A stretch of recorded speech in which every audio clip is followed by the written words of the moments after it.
Aha! Greetings! I should really get an intro for this, but do you know what it is? Every time we start this thing, there's always that many false starts and I just can't be arsed. So, we are here, Horrific Talkspot, we are back again. Hopefully, first time lucky without things exploding. God, last month was a nightmare. Yeah, fingers crossed. Yeah. If not, fuck it, who cares? We're here, we're gonna chat shit. If yous are here, yous are here. If yous aren't, so be it. Yeah, this will be a good one. This will be interesting. I think this is going to be the first time in a long time that we've actually agreed on something. Yeah, but there'll always be bets anyway. I was thinking about that on the way home. I'm like, holy shit. Because I'm not going to lie, I was a little nervous when you're like, man, it was great. I'm like, oh, shit. He usually doesn't like what I like. But god damn, was that good. Weird thing is, actually, it's the first time as well I'm at the pub in a long time. Yeah. That's how good a mood I was in. Finished, because I went to an early screen, I finished work at 3, so went to 4:30 screen. I was out by 6:30. Thought I'd go to the pub like near the cinema, so I thought, I don't know what, I'll call in for a pint. It's a nice sunny day. Let's do it. Oh my god, I thought it'd be quiet. You know, just sit down, quiet pint, no worries. No. Some sort of birthday party. There's maybe about 30 people in the whole bar. Most of them are in the beer garden, and they're like people interspersing, but fucking hell, there's this group of like 6 blokes, like at 6:30 p.m. They're already off their tits, like they're monged out of their tree. They're still in their work clothes, so there's like people with like plaster and stuff, and you know what I mean, work clothes in the bar. They're all dancing with each other, fucking dancing, giving it all shapes and stuff. And I'm just like, oh mate, this is surreal. And they had this DJ, and you know one of those cheap DJs, somebody with like a laptop DJing. Right? And of course the music's full blast. Like the place is empty and fucking full blast music. You're like, oh right, okay. And of course, there's the one weird bloke, apart from me. I was going to say, was it you? No, not this time. I'm the other weird bloke who usually keeps himself to himself. But you know the weird bloke that, you know, they go to this bar every day and they're everybody's best friends. They know the bar staff and everything else. They're staggering around the place. Well, of course, I'm like in the corner on my own, and there's like, you know, the L-shaped sort of tables and stuff. No, the whole thing. So of course he starts making his way around. I'm like on my second pint thinking. I was thinking about whether or not to have a third one. And then this guy all of a sudden he has to move tables. And then he's up there, and then he's back, and he's getting a bit closer. I'm like, fuck, no way. No, I'm not doing this. I've just had a good day. I'm not ruining it with some weirdo getting in my face. Sure enough, he ends up on the table next to me. You're like about 2 seats away. I'm like, nah, glug, out. I'm running for my life. I'm just like, why? Why can't people leave me out? What is it about me going out that seems to attract idiots? Right. Yeah, I feel you there. That's why I try to cover up as much as possible when I go out.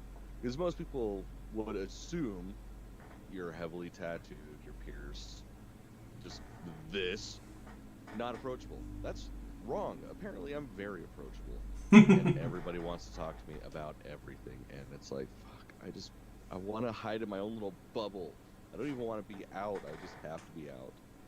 And yeah. Yeah. Terrible. Another thing I'm getting really used to, and I'm starting to spoil myself, but obviously in the village, the cinema chain obviously has the license to show this movie. But I think most of the demographic that go to the cinema, it's mainly like Indian movies and stuff, so they're not into horror. This is like the 3rd time or something I've been to the cinema, and I've been like the only one on it. Dude. And I actually put up a live post on the thing. I'm just like, this is exactly right. Nobody else in it. And then 5 minutes before the movie start, like about 12 people come in. And I'm like, oh, crap my style. Yeah, that's one thing I miss about post lockdown. Like when shit started lightening up over my side of the pond. Go to a horror movie, there's fucking nobody there. I've got so many pictures of it being just like me, my wife, and my sister in the theater, and like these big fucking cinemas. And yeah, I really miss that. I mean, I'm glad I didn't get that with this movie. Like when we went last night, it's opening weekend, so it was packed.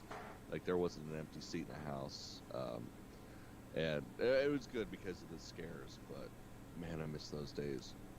I think because I went to the earlier showing, because I thought, no, get it done, get back early, not come back at stupid o'clock at night, you know, It was empty, Not an but asshole like me. I'm getting used to it. I'm starting to like this empty cinema thing. Going, I'm the only one. Oh, let's just stretch out and not worry about stuff. Or you always get that random idiot who has to start shit. You know what I mean? Yeah. I don't know. I hate people, man. But Yeah, I feel like every time that I go, I'm almost getting up and getting in a fight with some kid, and yeah, it's terrible. that's a problem. You don't. Well, kids are treated properly in this movie. Yeah. Right. Let's dive into our releases.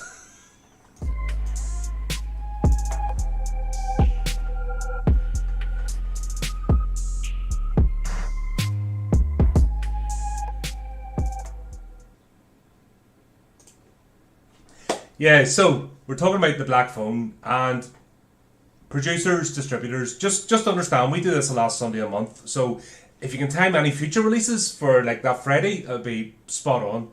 Just, a bit of consideration. Perfect. We have ones of people that watch this show. So, it'd be well worth your time just to make sure it happens. It really would, because then we're still fresh about it. Like, I saw this less than 12 hours ago, so it's still up there. Yeah, because it's not, once it hits 1 week or 2 week and you can't go back in and like just play it again, it's a hassle. It's hard to remember stuff, but holy shit, was I surprised. Yeah, this was, like, Blumhouse, it's usually hit or miss, like with their original IPs. And goddamn, this one was definitely a hit. Like, I was so nervous. There were so many things about this that seemed perfect that it's like, fuck, it is probably gonna suck. You were just waiting for the other shoe to drop? Yeah, pretty much. Pretty much, like, right up until the end, I'm like, alright, this can't be this good. Like, honestly, my only bitch bit with this was the mask. I thought the mask was fucking stupid and pointless. Other than that, this movie was perfect. I like the second mask. There's like 3 masks in this, isn't there? It's definitely 2 different ones. Like There's 3 different mouthpieces. Yeah, I like the second one. I would like to actually get the second one, the one with the horns, and it didn't have the facial expression. I think it was the second time he came down the stairs. I want that one. No, that was the first time where it was just the blank mouth. Yeah, the blank mouth one. I like that one. Yeah, that was the very beginning. Like, that was the first time we actually see the mask, I thought. But yeah, I don't know. I just felt like it was unnecessary. Like, we already know the guy's crazy. Does he really need a mask? I don't know. I like the makeup. Anyway, just to give a bit of premise, The Black Phone is a 2021 American supernatural horror film directed by Scott Derrickson and written by Derrickson and C. Robert Cargill, who both produced with Jason Blum. It's an adaptation from a 2004 short story of the same name by Joe Hill, which I think I want to check that out now that I've seen this here. Anything Joe Hill, man, I love that man. Yep. The film stars Mason Thames, Madeline McGraw, Jeremy Davis, James Ranson, and Ethan Hawke. In the film, an abducted teenager uses a mysterious phone to communicate with the previous victims of his captor. That's what I remember saying. It got a very The Lovely Bones sort of vibe from this, just with the premise. I really had to dig back to the memory banks. I'm like, I know that sounds familiar, but did I see it? And then I remember, oh yeah, I saw it when it came out in 2009. Yeah, which actually for Peter Jackson after Lord of the Rings, it was a bit of a sort of darker twist, bit of a shock. But holy shit! Imagine getting child actors right. Yeah. For once, there's not a single kid phoning it in this fucking movie. Especially the girl, man. She was the one that plays Gwen. Yeah, Gwen, amazing. Best actor in the entire movie. Here's the thing. That's how you do female empowerment, right? That's how you write a strong female character.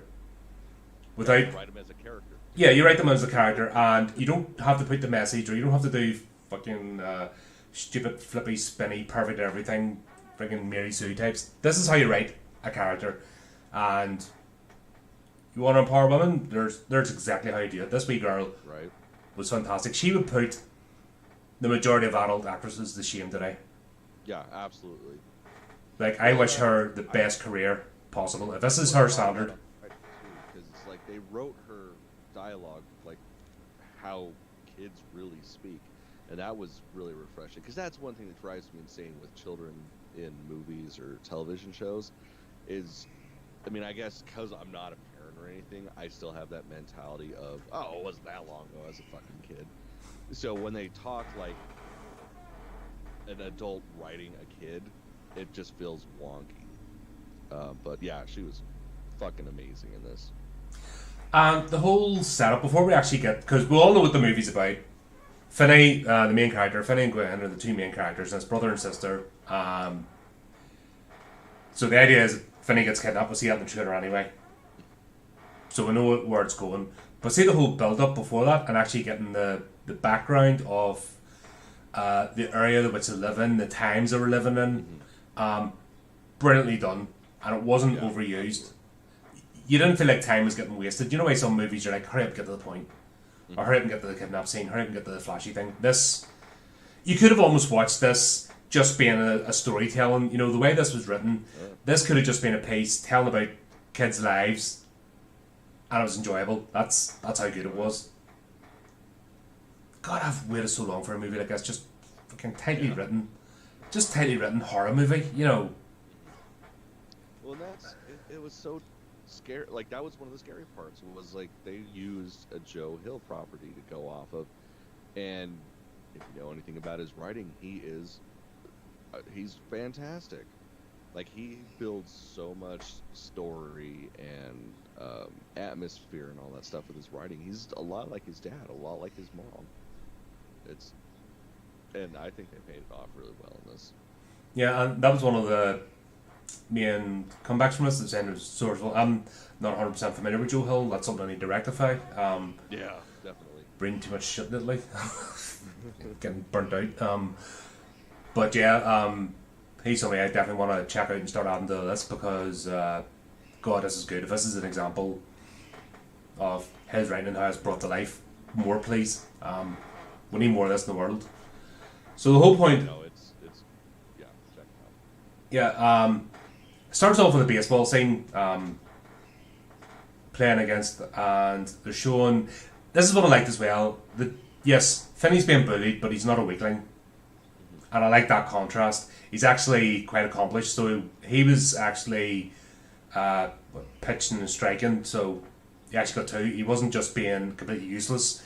He showed himself to be a competent player, which is good to see. It shows that it doesn't matter what level you are. There's always predators, always people that bully you. And that's how some kids don't get a chance to shine their light because, you know what I mean, get beaten down. And probably because he's accomplished. You know what I mean? If you make any waves in the world, Joel, somebody wants to tear you down. That's just human nature, you know what I mean? The several little shit wheels just can't let you be. That because you're doing something and showing them up, that's why you become a target. And then bullies are all the same. They're great when they're in a gang or a gaggle or have the upper hand, but once you stand up to them, they fall apart. Yeah, God, that second fight when Gwen shows up, man. Oh man, want to talk about that? Oh, good. Proper actual fighting. But we see Bruce. Yep, was the guy. He was the first. Was he getting kidnapped? So after the baseball game, basically, we see Bruce. He gets taken. And then it's then we find out, you know, in the school and stuff, this has been going on for a while. So at this stage, I think he's the fifth kid to go missing. The fourth or fifth, yeah, I think he's the fifth kid to go missing. No, he's the fourth. Sorry. No, yeah, he's the fourth. He's the fourth because Robin's next. Yeah, this is where I had to. Honestly, that'd be rocket light pen. I needed that in the cinema to start taking notes. Freaking. And as you're going through, it's like start annoying people with being there to review. That's a problem with going to the cinema to review because you're like you have to like try and take it all up at once and just remember all the sequences. That's something I never really thought of being a side effect of, you know, of the whole pandemic thing, is relearning how to watch a fucking movie in the theaters. Because got so used to doing it at home that it's like you could take a piss break and not miss anything. You can get up and go grab some food when you run out of it. You can sit there with your phone or a notebook and make notes while doing it. It's such a weird way to think that you have to learn how to do it all over again. Yeah, especially when you go in with the premise or reviewing a movie, you're of a different action mindset. I don't think it takes away to me it doesn't take away the enjoyment. It just makes me pay more attention. So I have watched thousands of movies. I've lost count, but you know what I mean. I've just realised since starting this podcast that I've went into so many movies and just watched it and took nothing in and remembered nothing, and maybe seen it years later and like barely remembered it from the first time. If that makes sense. Yeah. Where over the last couple of years, like we've been going at this near 3 years now, you're actually sitting and you're looking at every scene, you're taking things in. It's interesting. It's a completely different experience actually when you're going into theatres now. But then theatres, you're live.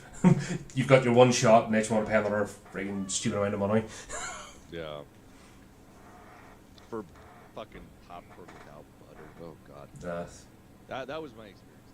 That was, if I was to bitch about anything about this movie other than the mask, it's my popcorn didn't have butter because there's a fucking shortage. It's bullshit. That's madness. It really is. Nah, and it's not like there's a shortage of dairy farms, but there's weird shit going on at the moment. You know, it's crisis after crisis. You know what I mean? Here's the next one. Panic. Here's the next thing. Like, fuck off, you weirdos. Back to I don't give a shit.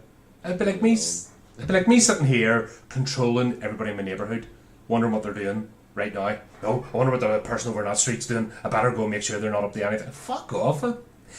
You have to be seriously something wrong with you if that's the way you're thinking. I have to control the population, make sure they're doing everything. No, if things aren't being set on fire, burned, blown up, shot, and there's enough money to make infrastructure work, fuck off. In fact, enjoy having an easy life. Right. But these fucking weirdos that are like just messing everything up just for the sake of it because they're I don't know, man. It's Karen's rule the world right now. Right. So we found in the neighbourhood anyway the story of the grabber, he's known as, and has been going on for a while. So yeah, 4 kids at this point. There's missing persons posters up, and like anything, yeah, there's shocking stuff when it happens, but then it's all went into urban myth. So this has been going on for a while. I didn't get the exact time period. I know it hasn't been like a short period of kids going missing. Yeah, it didn't really. I mean, it's set up that it's in 1978, but other than that, you don't really get a sense of time. You get a vague sense of time, like when Gwen was making a comment of, "Oh, he's back at putting posters up again." It's like this is not the first time that we're seeing posters of Bruce. Was it Yamamata or some shit like that? Yeah. So there's obviously been a bit of time since he first went missing, and then it's got to the point where he's getting forgotten about, and then parents are going out doing it again. So this whole thing's happened over a time period, which makes sense because if 4 kids go missing within like a week of each other, yeah, you'd be wired up for that there. Do you know what I mean? So there's obviously been enough time left between each kidnapping. So whatever the serial killer's cycle is, it's enough that it's still he's come into urban myth, if that makes sense. So it's enough time that's actually built into the culture, and this has been beautifully played. You know, it's shown that it's enough times went that it's in part of the culture, but it's still a shock when it happens. So there's not too much time apart.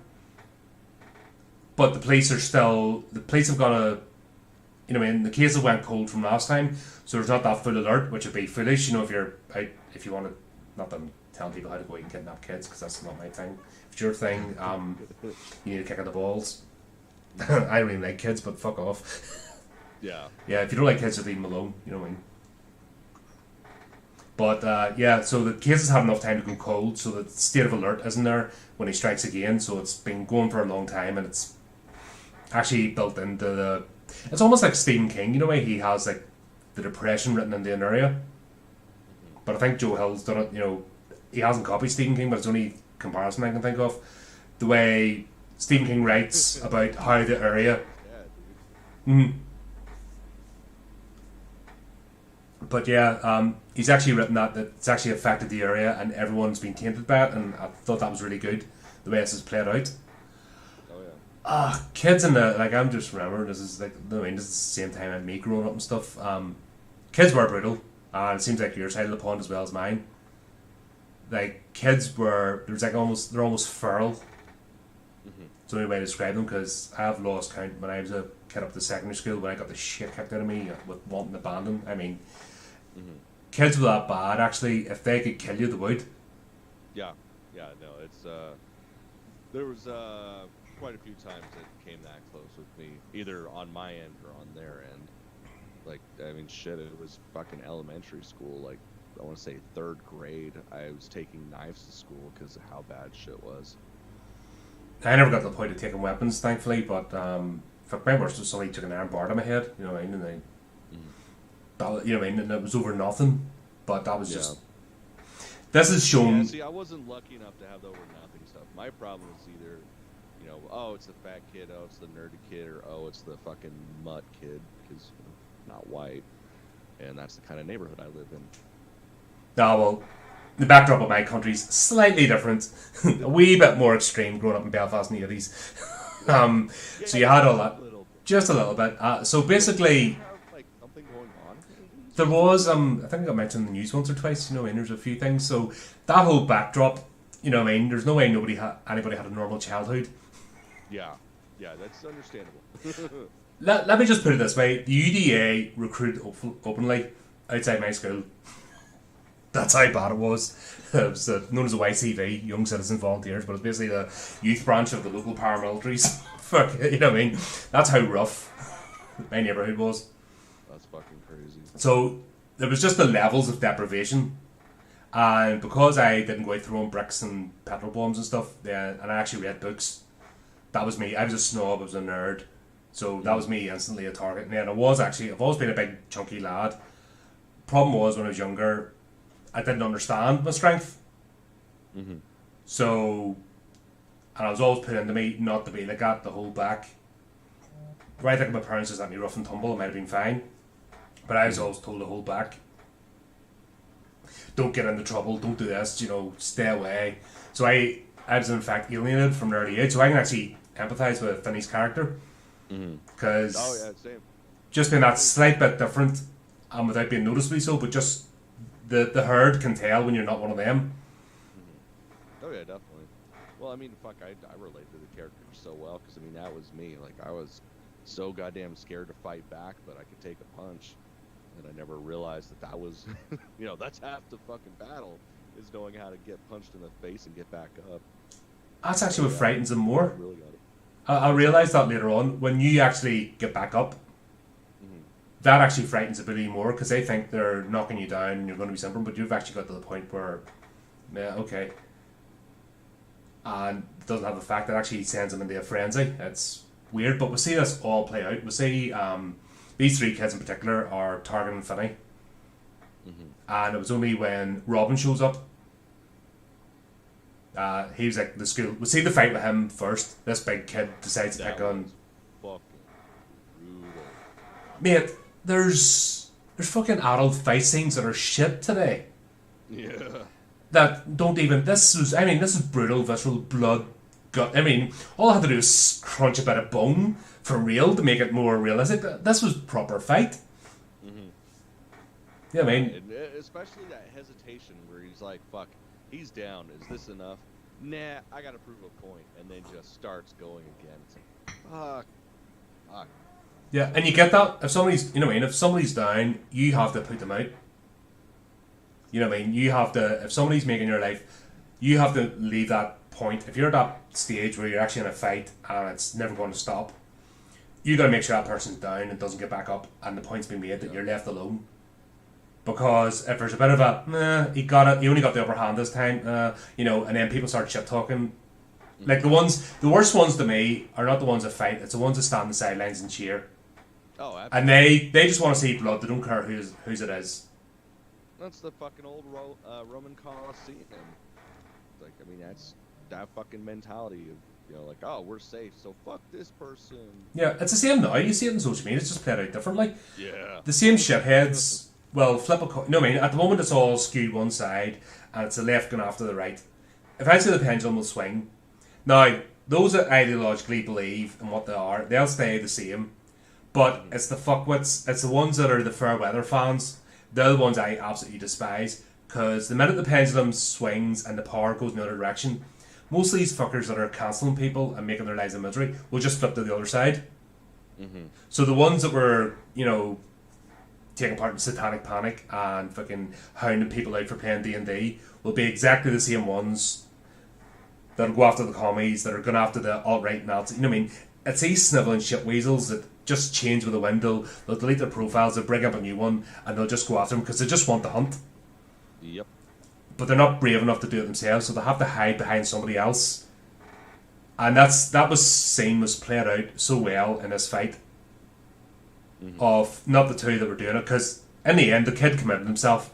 He knew he was going up against somebody tough. He knew he was probably going to lose, because this guy Robin had already built a reputation, and this kid was trying to obviously step up. So in fairness to that kid, and that's part economics anyway.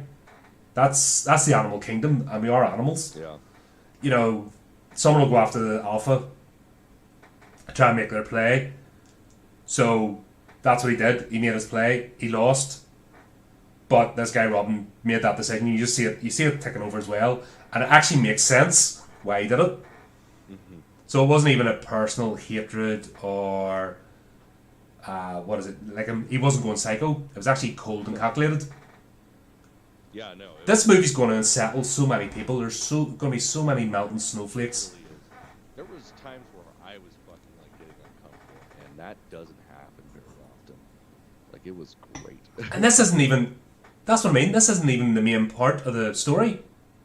This is just a setting, and it's fucking brilliant. I could watch an hour of this. This could be a TV show of just two kids growing up and playing with psychic powers. If it was done in that setting, I'd watch it. Yeah, absolutely. 5 seasons of this shit, I'll eat it up. Yeah, but that whole thing, and then he's coming in afterwards. We see Finney get chased into the bathroom, so it's all happening around about the same time. So these three wee pricks, they're looking. They know they're not in that league. If that makes sense, that's a big league. It's the ones at the centre two pummeling each other. I've got the respect of the whole school. These three dipshits don't. They're fucking bottom feeders. They're don't know what animal to equate them to, but they're mid-level predators. They're gonna have their small fry. So they decide to go after Finney. Robin just casually walks in after the fight, and that's the beauty of it. The teachers aren't getting involved. You know what I mean? That's the way it used to be. Fucking kids would just fight it out. Mixing his shit up in the bathroom, fuck. That's how it used to be. As long as there weren't weapons and someone didn't die, it's just whatever, kids. Yeah, it's a fucking bloody nose. Get over it, busted lip. Fucking end of story. Nowadays, it's you hurt my feelings. Really, dickhead. That's what not to bring politics, but I don't know if you've seen me post recently because they brought up the insurrection again. I just laughed my balls off. Right, so they've been bringing up, the insurrection when America nearly got taken over by 20 people shouting loudly.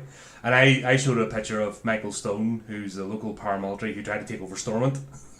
And he actually was armed, and he got taken down by security guards. If it happened in America, he'd have taken over the country. That's how weak and fucking pathetic, people are now.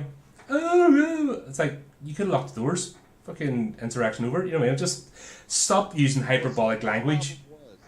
The problem was it was a bunch of white men. If it wasn't a bunch of white men, it wouldn't have even happened. They would have just been mowed the fuck down.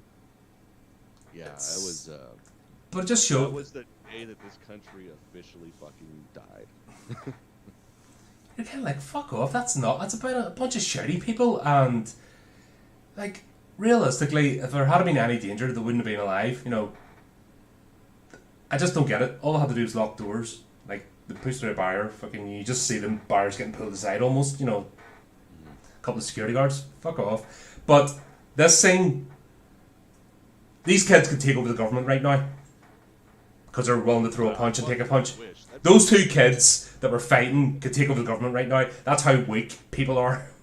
That's my comparison, not taking sides, but it's just the patheticness of people now. To forget that we are part of nature, and that includes the not fluffy parts as well. We're a brutal species, and this was played out so beautifully in these scenes. Yeah. And then, like I said, the kids are going after Finney, go into the toilets, and Robin just casually walks in. So he hasn't been hauled out by security guards, or this is before they had security guards and fucking metal detectors and shit in schools. But He just casually walks in, fucking washes the blood off his knuckles, fucking duct tape and stuff, you know what I mean? Makes you a bandage, and he just tells him, touch him and you're dealing with me. Brilliant scene. Like, just shows how, and that's why this is going to really disturb people. This alone, just that casualness, the violence, but that's what it was. Yeah. It's just kids went around packs. So it was all about establishing the pecking order, and it was just done this way. But yeah, he tells the kids basically to piss off, and they do it. And then I think, was it just after this when he gets grabbed? Because he was the last one. Yeah, of the 5 kids. After that he got grabbed. But so basically right after that, that's when the whole build up of the sort of urban legend aspect of the grabbers built up, and then that's when he gets snatched on his way to like this store or some shit. Yeah, so it was. When did the police come to talk to Gwen? Was it before or after this? It was before, because she was talking to the Bruce's sister about the dream that she had about him being abducted and shit. So that got back to the police, and they're like, "Hey, man, you're talking about some black balloons being left. That's a thing that's never been released to anybody. Like the police are the only ones to know that. So how the fuck, is there a leak in the department, or do you know something we don't?" Like they were freaking the fuck out on her. Yeah, which was understandable, but this is where the other side of things, because sorry, just like I said, when you watch it once and it's still fresh, but at the same time, haven't chronologued the whole movie bit by bit. This is a really packed. There's like 3 different storylines going on, okay, and the grabber is actually the lowest tier storyline. If that makes sense. Because we've got the whole dynamics of the time and the bullying and the power. I mean, that's a story in itself. Then we've got Gwen and her abilities, which seem to have been passed down from her mother. And that is coming to, that's a whole storyline in itself. So you've got these parallel storylines running, and any other movie that's been attempted, this would just be a convoluted mess. But this story doesn't do that. What was fascinating, the director, Scott Derrickson, he walked away from one of the Marvel movies. Doctor Strange too. So he was originally on board, and then he walked away partway through that movie over creative differences. And the other guy that he's working with held back on this movie until he was finished anyway. So this movie wasn't going to get made till he was done with that, but he ended up leaving that movie early because you can see the way he's put this movie together. He's sick and tired of CGI things hitting each other 100 times and no consequence. No, you know what I mean? I think he's sick of these milquetoast boring movies that just are like a conveyor belt. We've talked about that, so yeah, I mean that's pretty much all it is. So, but that's brave as well, because if you're just that's why I want to look into this director a bit more, because it seems like he has a bit of integrity. So he's more interested in actually creating the product, and actually telling the story right, than just churning out stuff to get a paycheck, which is admirable in this day and age. Oh yeah, definitely, because I'd fucking sell out in a heartbeat. Yeah, I'd just like, give it, but I'd want enough money so I don't have to get involved again. So if I ever created a property that was sellable, I'd be like, okay, I need this amount so I don't ever have to come back and disappear, you know what I mean? I'd never create anything again. I'd be happy, like, okay, you do what you want. I just need enough money to become Radagast. That's it. Yep. Some old weird hermit in the woods. That's all the money I need. With modern amenities. I like electricity. I like washing. I like plumbing and washing. That's the thing. No, I don't like shit piling up everywhere. That's something that sets me off. Yeah, so if I can keep the place clean, tidy, and not worry about what do you call them, septic tanks, fucking building up with shit everywhere. Oh, yeah. Okay, so yeah, electricity and a proper plumbing. Yeah, that's what I mean. That's all I need. If I have that, I can easily bypass everything else. Crack on and find plenty to do in my time, especially if it involves animals. So yeah, after this comes up, the police come speak to Gwen, and then that's where she gets an absolute her arse tanned That was fucking brutal. Oh man, that's Holy shit, that was the scariest part of the fucking movie. So it's like I lived that. oh yeah, so have I. That was it. You got even in schools we had corporal punishment in school. So your teachers would fucking wail into you. Well, as you know, I'm an old fart, so and Northern Ireland kind of was a bit backward behind everywhere else, so changes were being made in the rest of the UK. Northern Ireland's like about 10 years behind because it's a little isolated bubble. But yeah, you got tanned. You messed up. You got tanned. I remember my granddad. He was worse than my parents, and there was no reason for it. You know, it was like fucking something happened. Fucking the bell came out. You're like, the fuck. Nah, but that's the way they did this scene. But once again, the father isn't an abuser. Mm-hmm. This was done out of fear, and is actually, and that's where like I think modern audiences are going to have a problem with this movie because there's too much to unpack. Mm-hmm. It's not just simply let out for them. Oh, this is a bad guy. No, this is a broken man who lost his wife because of these abilities. Actually, made her commit suicide. Yeah. And this guy is actually terrified of losing his kids, and fear of abandonment or loss is one of the most toxic emotions. Oh yeah, it'll fuck you up. You know what I mean? And this is being displayed out. You know what I mean? He is battling her. You will not do this again. You're not going the way. You know, it all comes out. You're not going the way of your mother. And we've seen a few scenes where he's drunk. You know what I mean? And it was the first scene where she goes off to somebody for a Friday night. And even between them, just like, yeah, I'll look after dad. You know, he's passed out drunk, and he, like, what a way to live. But that was not abnormal. It's still not abnormal now. It's just that was my childhood, and I bet it was a billion other people's fucking childhoods. But you see this whole scene played out, and it is horrific. You know. But then it actually is used as a storytelling device, not just shock factor. I think that's what makes this so different. It's not just done for shock or to go bad guy. All fathers are bad. You know what I mean? It's effectively a single parent as well. So the lines are blurred, if that makes sense, and things are complicated. Yeah, that's the nice thing is it builds layers on the characters. It's like from the surface, like, fuck this guy. He's a piece of shit. Somebody deserves to kill him. But then you start to understand why he feels that way, and it's like, nah, he's still a bad person, but he's not as bad. Yeah, he just can't, you know what I mean? Men have never been taught to deal with emotions, you know, and grief and loss, especially in the 70s, fucking hell, that was never spoken of. Mm-hmm. You know what I mean? So, absolutely no outlet, so what you do, you get drunk. Mm-hmm. Do you know what I mean? That was just... You see, that's your typical working class man, you know, which is why I hate the way working class men get demonised when you don't give people the tools and you create stigmas and then you expect certain behaviours. Yeah, exactly. You know, fuck off. Once again, that's why I think the general audience is going to be like,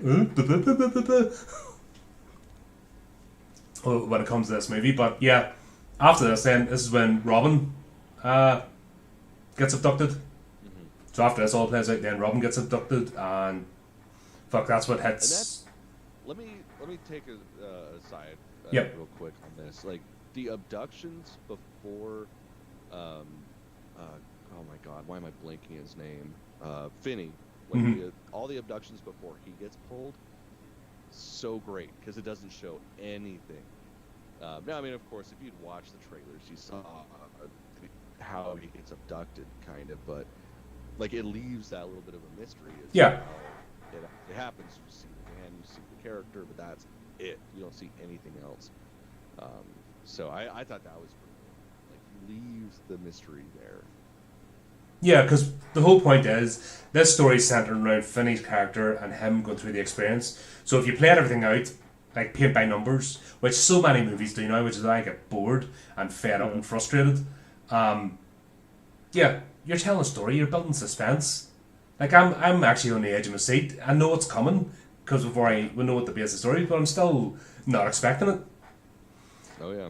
And that kidnap scene was fucking brutal. Like, how the hell they were able to do that with a child actor in this day and age, you know, show that like level of aggression. Like he was being manhandled. Because and even the way it starts out, you know, drops the bags and stranger danger. We've seen that before. You know what I mean? Kids are worried. Back then, it wasn't a thing because people. I think most people still didn't lock doors. You know what I mean? In your neighbourhood, you knew who your neighbours were. You trusted people.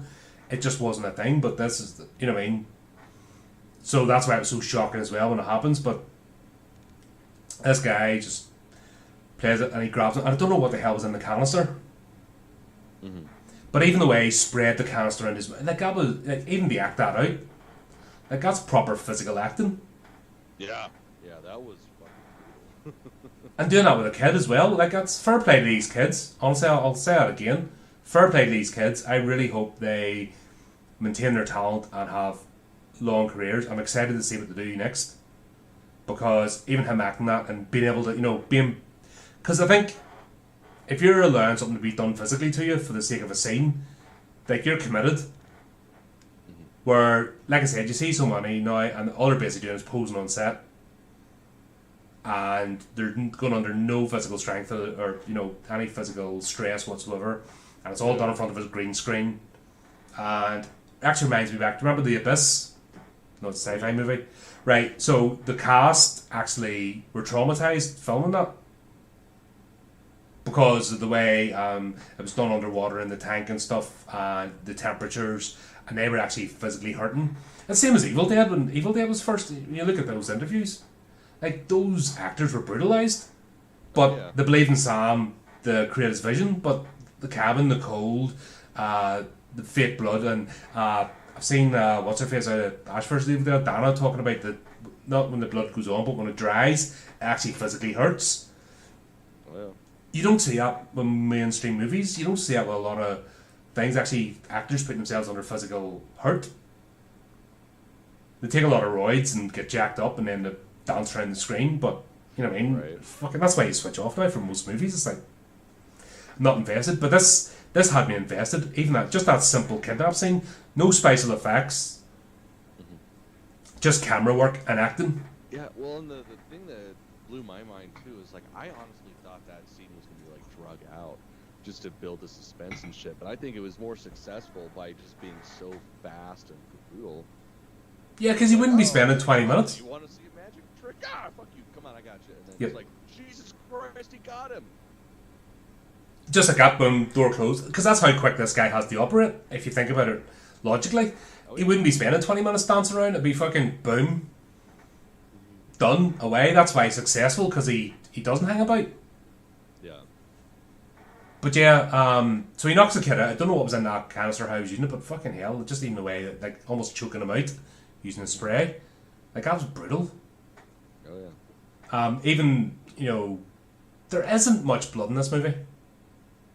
No, but the scene, like, that was the first thing I was talking to my wife about on the way home last night, was just the level of gore. There's not much, but what is in there is so effective. And they even hold back. Like the scene at the end, we'll get to. Like, it was just so well played that it just made it that much more brutal. Mm-hmm. And just the, you know what I mean, I think the sharp shock of the violence in it, the way it was played out, is just, you know what I mean, I it's been a while since I've like, in a movie. It's been so long, I've missed it. You know what I mean, even this kidnap scene, and then he wakes up, he's in the basement. Where, have we missed anything in between? No, it goes straight to that, doesn't it? He gets kidnapped and he goes straight into the basement. That's pretty much it. I mean, there's been a bunch of, like, little, you know, back and forth moments, but that's about it. Yeah, so it just takes him straight, and then he's in the basement. This is where he meets the grabber. Grabber basically introduced himself, you know, I'm not going to hurt you, blah, blah, blah. Oh yeah, the way he stabbed him with the pen, the rocket pen. So that's, okay, that's thing two about this movie, and I understand suspension of disbelief. So it took me out for a split second the first time I saw it, but it's like, it's 1978. Why the fuck would this kid have an LED flashlight that's also apparently die-cast? don't think that's how that works. Yeah, don't know, there was also weird toys. Remember toys were made out of lead and stuff, you know what I mean? People didn't give a shit. Yeah. You know what I mean? There was like dangerous toys out there. Yeah. But I suppose he had to have a tool, and he wasn't. I'm glad that they didn't build it, that he's carrying a knife with him. Yeah, because that wouldn't have made sense for the character. Even though he's getting bullied and stuff, it didn't make sense, you know what I mean? It would go the wrong direction. So it was an innocuous tool, and they just happened to make it that it was useful. And the fact that he let him keep it as well was a bit. Yeah, that was a straight up power move. Like, oh yeah, I don't give a fuck. You stabbed me with that, and it makes me mad. But go ahead and keep it, because I'm gonna fucking kill you anyways. Mm-hmm. Well, and ultimately, I think he was hoping that he'd use it again, because later on we find out about the naughty boy. Oh yeah, that. Oh god, that would have just expedited the process. Yeah. So this goes on. There's stuff happens in between. So this is where we go back, because we get that introduction. He's down there. Does the phone ring? The phone doesn't ring the first time. It's the next thing. But in between that, we now start to see Gwen. Yeah, this is her. Oh god, her and Jesus. Oh my god, that was so funny. Dude, everybody in the fucking theater was losing their shit anytime she did one of her like witty things. Like when she's like, "Fuck you, Jesus, are you even real?" Everybody just lost it. So goddamn good. So she's got this wee thing. A doll's house opens up, and then it's obviously she's in RC, so we've got the cross and Mary figure and stuff. Not in the picture of Jesus, so she's kneeling down. Okay, Jesus, you keep giving me these dreams, right? I need to find my brother. What the hell? Yeah, so good. Like that wee actress is brilliant. Mm-hmm. Yeah, if she doesn't end up having like a fruitful career after this, I would be very surprised. No, she needs that. It's the same as Mackenzie out of Ghostbusters Afterlife. Mm-hmm. Yeah, those two. I mean, there's another wee upcoming star. As long as they don't get their heads minced, that's a frightening thing. As long as they don't, Hollywood doesn't mince their heads, and actually lets them. We've got stars in the making here, because at the moment we don't. We have a load of shitheads who are just bland. But these kids can actually act, which gives me hope for the future. Because definitely, I was feeling completely despondent for a while there. Just like, fuck, is this it? It's just going downward spiral. The movies. Yeah, so she's starting to get these dreams, and she's trying to actually encourage it now, despite what her father says, because I think this is what the turning point in their relationship, because now Finney's been taken. He's like lost so many games, so he's actually flipped the dime, so to speak. So this whole second storyline picks up. It's funny the way the police are almost coming to her reverently now, rather than like some weird kid. How did you find out? Well, this is the 5th kid, so we gotta do something. Yeah, actually plays into the whole. Do you know why for a while psychic mediums were used by the police? Oh yeah. And that became a whole gruff game, but I'm still, I honestly still, I haven't seen anything myself to say it is true or not. At the same time, we all have perception. And there's some people can pick up more than others. Now, I don't believe, like, there's a lot of charlatans out there, that's a problem. And I don't believe actually talking to ghosts and dead and stuff, because, as we all know from horror movies, ghosts are retards and can't speak anyway. So, how can somebody come and speak? Most ghosts are like, mate, just point to the thing and I'll help you out. I know, I'm a ghost. I'll go scare the kid when I'm covered in gore for my murder. Yay! Yeah. That'll work. That'll solve the crime and get me help. I mean, it worked in this one. Yeah, it's actually different the way they did this. So like I said, we'll have this other scene playing out. Gwen's starting to get the dreams, trying to figure it out, getting herself frustrated. She's actually going around her bike and stuff, like around the neighborhood at night time. So the dreams, like, that was set up even before Finney was gone, and he set it up real well. Like her abilities with the dreams, because right after Robin gets kidnapped, I mean, this is like one of Finney's only friends. And he's like, hey, man, can you use your dreams to find out where the fuck he is? She's like, it doesn't work that way. Oh, well, can you try? So, like, just that little conversation totally set up how she does all this. Yeah, sorry, I kind of forgot that, but like I said, just well, there's a lot to unpack, and that's the crazy thing too, because on paper there really isn't that much, but a lot of this is atmosphere, a lot of this is suspense building, and it's like they did a fantastic job.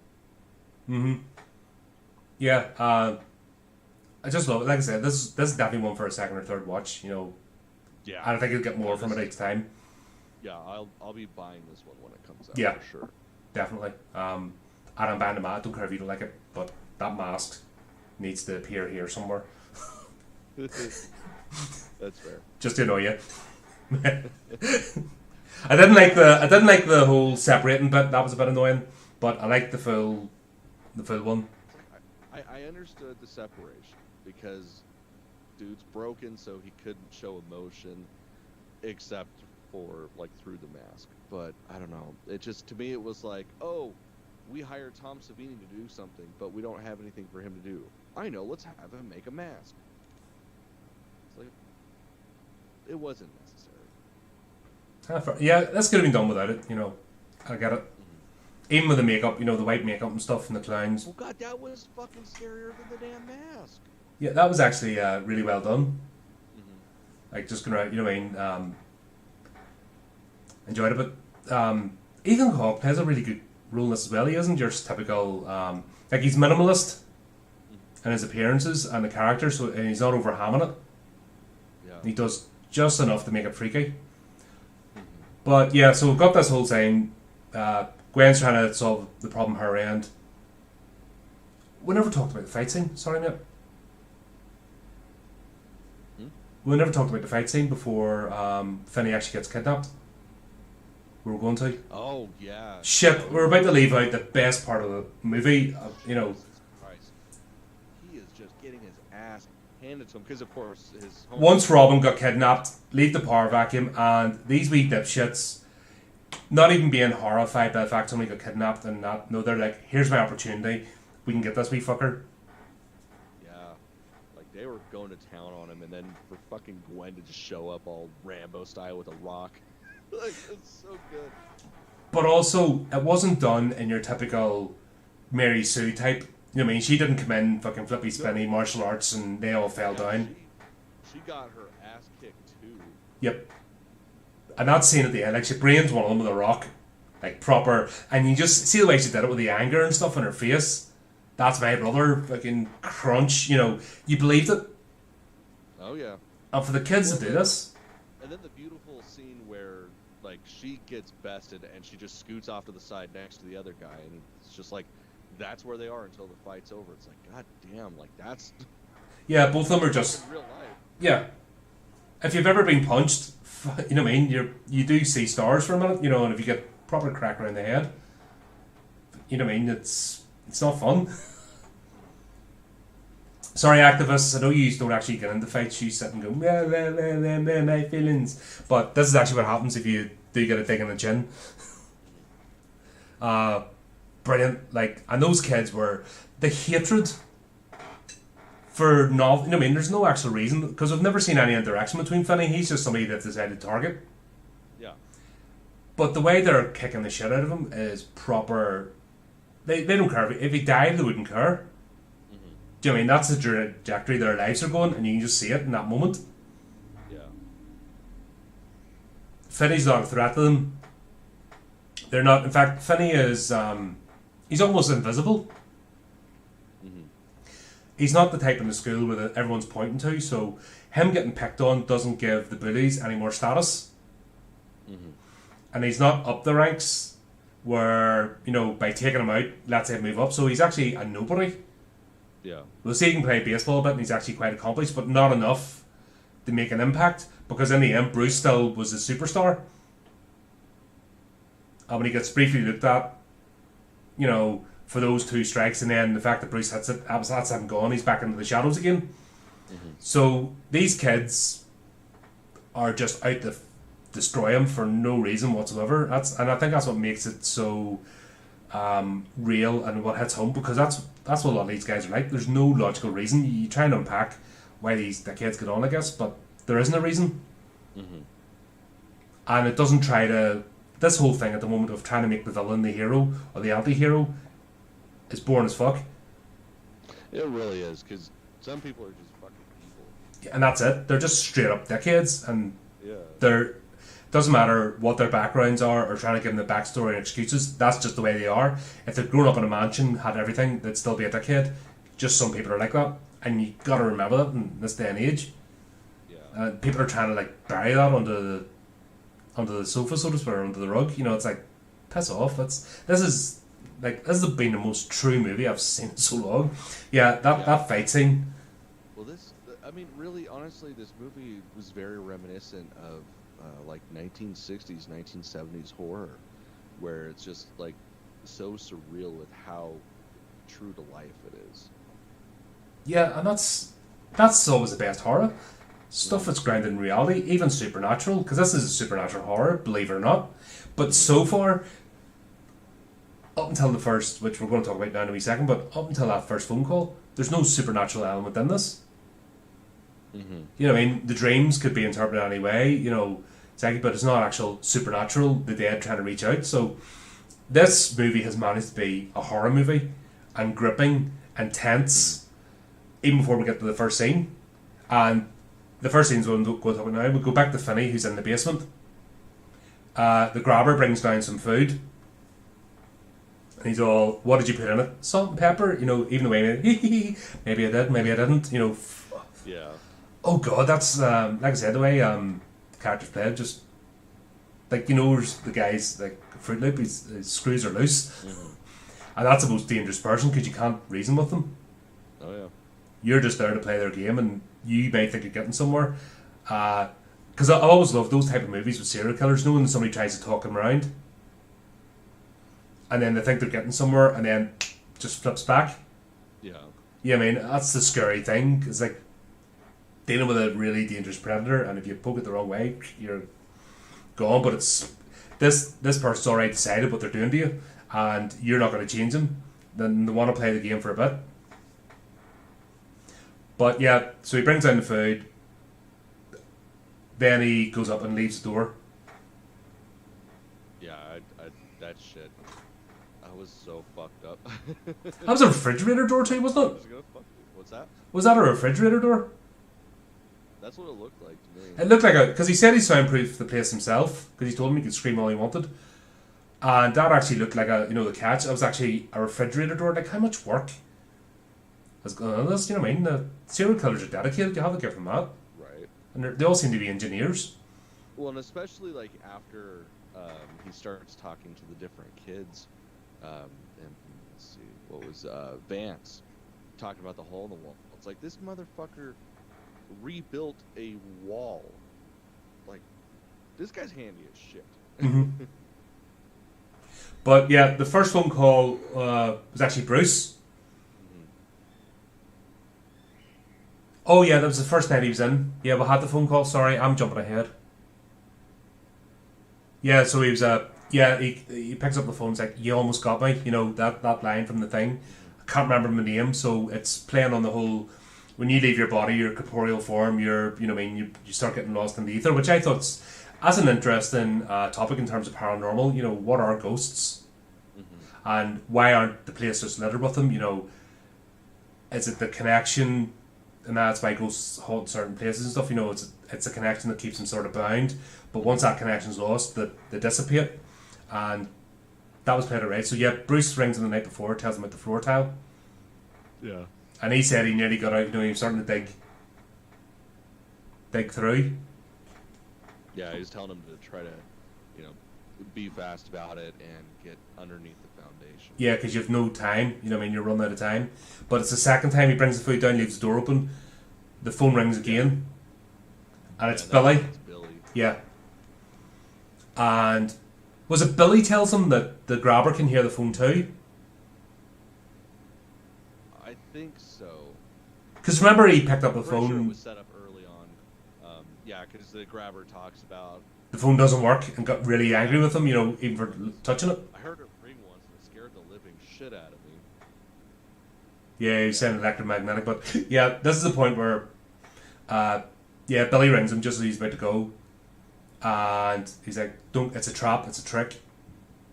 He wants to play naughty boy. You know, he wants to beat you, and he beats you so hard, and he doesn't stop. And that shit, man, like the ghosts, fuck, dude. Like, it straight up reminded me of The Sixth Sense with how just brutal and not really shown, but shown very fast they were. It just, God, it was so effective. Yeah, because we don't actually see a ghost until, is it Griffin? Or is it... No, it was Billy. Did we see Billy? Yeah, because he was the one that got beat down the stairs. Right, yeah, because remember, we don't see Bruce. Yeah, we don't see Bruce, we just hear him. Yeah, we just hear him. And with Billy, it's like, they're having the conversation. Billy appears twice, that's why, isn't it? Doesn't Billy appear twice? There's one of the ghosts appears rings twice. Yeah, I think it was him. God, man, see, trying to remember a bloody movie when you're you've only watched it once. This is yeah. Sorry, folks, if you're expecting like super professional thing, but this is the way you do. This is super professional thing. You haven't watched the last 3 years of this fucking podcast. Yeah, so get the fuck. This is two blokes who just haven't watched the movie and we're trying to remember the whole thing, and this is like any conversation ever when you're like, oh, I fucking remember that scene. That's and that's the beauty of this, because we'll you can go back and forth. We'll watch this when it comes out in DVD. I'll be getting it, or 4K, and there'll still be more to unpack. I'm like, oh shit, forgot about that bit. Oh yeah, so much going on. But yeah, Billy's the one who warns him about naughty boy, and even the way he describes it was like really scary. Yeah, and I think it was Griffin that went a little bit more into detail about what. No, it was Billy. I think the second time they talked. Billy rings twice because it's the second time that we see Billy. Yeah. Isn't Billy the one that floats? No, that one was Griffin. Was that Griffin? Yeah, because he was pointing out where he... Oh, where he put it in the wall? Yeah, that's right. Shit. That shit, man, that build-up. Just a little... Doop, doop. I jumped. Just going... I jumped. It got me. It got me. Like, it's been so long since the jump scare got me. That got me. I'm like, holy shit. That's funny. I loved it. Loved it. That's the thing. Like, there were a few jump scares in here, and yeah, I almost got every single time. No, Griffin got me. Yeah. So after Billy warns him about Naughty Boy game, then we see that the grabber's up there, fucking shirt off, like proper pedo territory, fucking like with a strop, just waiting to go for it, and you're like, ugh. Yeah. Let's yeah, because in between, let's talk about Max. This is my only gripe with this show. Like that character Max. Mm-hmm. So we'll have the police going door to door, and we know it's the grabber's house, and Max answers the door, and he's like, yeah, come in, and he's got this whole conspiracy theory stuff laid out. How does this all go on? You not realise, you know. I thought it was Max was, but I knew the character. You know, I mean, I knew the actor. I've seen the interviews and stuff, so I knew it wasn't the grabber. Mm-hmm. But I'm like, who the hell's this dude? Yeah, I thought that was... I was scratching my head at first. Context, it was a very interesting setup, but then to find out that it was his brother, it's like, okay, so he's not just some coked out fucking crazy guy. Yeah, and even the way the police, like, that's wouldn't happen today, because police are more interested in policing tweets and fucking... Did you hear about that? Don't know, over here. So a comedian went to a comedy show, or a comedian was... people went to a comedy gig, and one of the audience phoned the police and the comedian for saying donkey dick. And the police actually fucking got involved. What the fuck? Seriously. Can you not swear over there? Here's the way the world's... And that's why this film's going to fucking disturb a lot of the snowflakes, and they're going to be melting all around. So, this comedian, I don't know the joke, I don't even follow the comedian, but he gave its routine, and somebody in the audience decided it was so offensive that they'd ring the police, and the police actually got in touch with the comedian and asked him to provide a statement and context for the joke. It's a goddamn joke. That's the context. So What the fuck is wrong with people? this is how weak. That is just pure fucking weakness. That's why I love this movie, because it's showing an actual brutality which today's generation would not be able to handle. No. Like, honestly, people, this is why it's going to blow people's mind, because they're going to watch this and they're just going to freak out and they're not going to be able to deal with it. Because that's how weak. This is going to be one of those things that when it's shown on television, every time it cuts back into, or just after a commercial break, they're going to have the disclaimer of disturbing images. Yep. Coming forth. Blah blah blah blah blah. It's going to be a paragraph. It's going to fucking Obi-Wan series, and it's like, why? It's a Star Wars thing.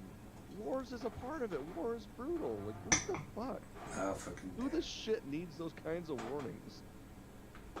It's stupidity. Utter stupidity now. But that's why this movie is. And it shows how principal director is. The fact he walked away from a Marvel movie of the same boring old shit. He's like, I don't want to make this anymore. This is fucking crap. Yeah. I'm sick of this fucking boring milquetoast fucking guff, and I want to do something brutal, and fuck, he did.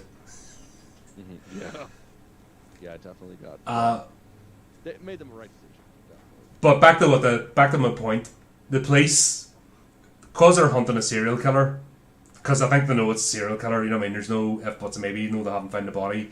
They see the coke lined up on the table, and the cop's just like, you might want to clean that up before your brother gets home.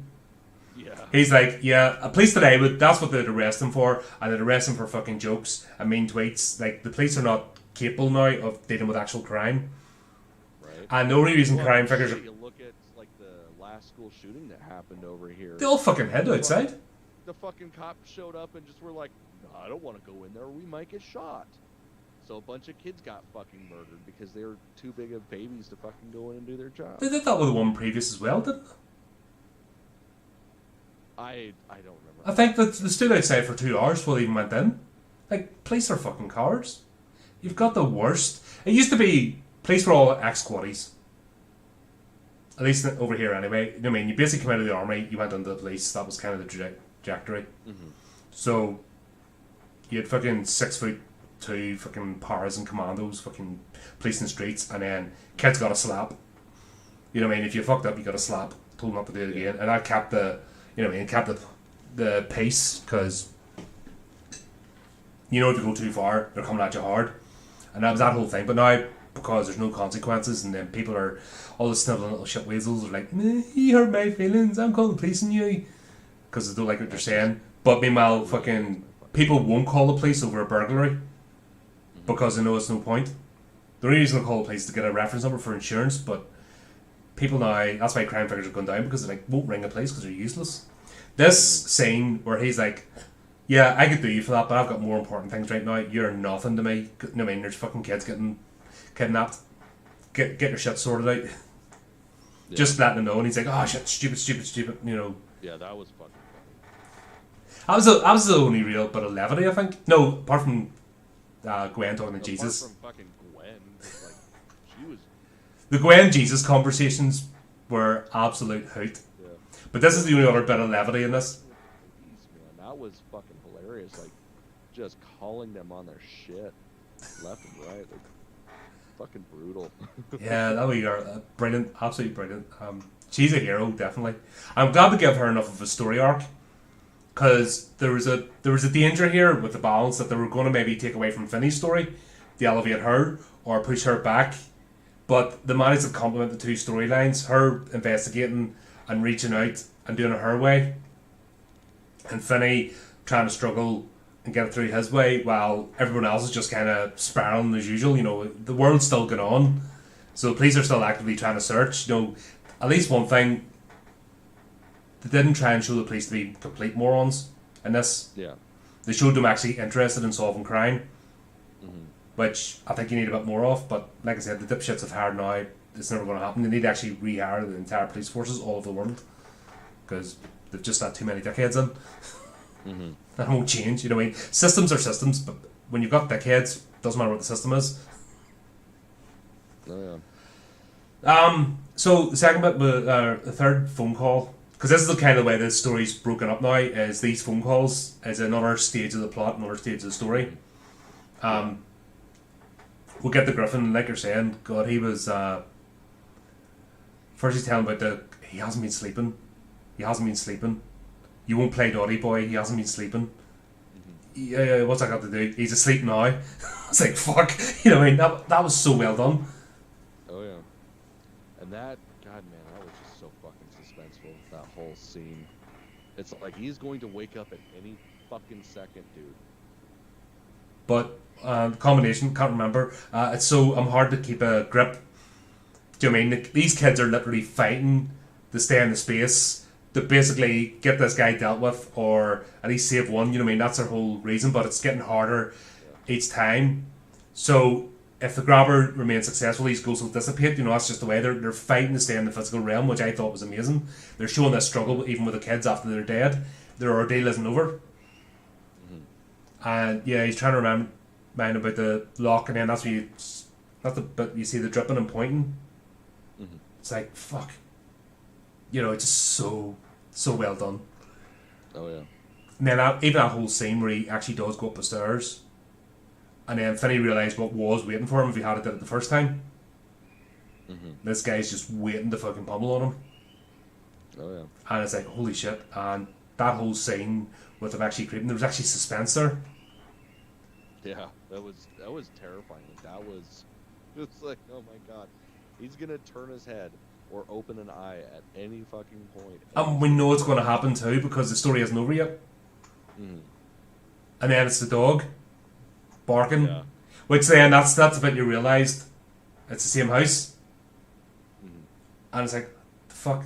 And then that's why I start thinking, no, this can't be Max. And I thought Max and the grabber were the same person. And maybe they're using a different actor to represent a different personality. You know, but I didn't think it was like that because it wasn't done that way. Because if that was the case, you'd have them have. I mean, you never see two having a conversation. But yeah, he's doing the lock, and then he just bolts out of the house. Yeah, that was intense. It's like, holy shit, he's actually gone. And then the dude just comes up on him, fucking hits him with his car, and then pulls a knife on him. Actually bumps him with the car, like he doesn't mess about. Yeah. It wasn't a stupid. I hate these stupid chase scenes where you know the killer can catch, you know what I mean, easily out sprint and catch the other person, and then they do all this shit, you know what I mean?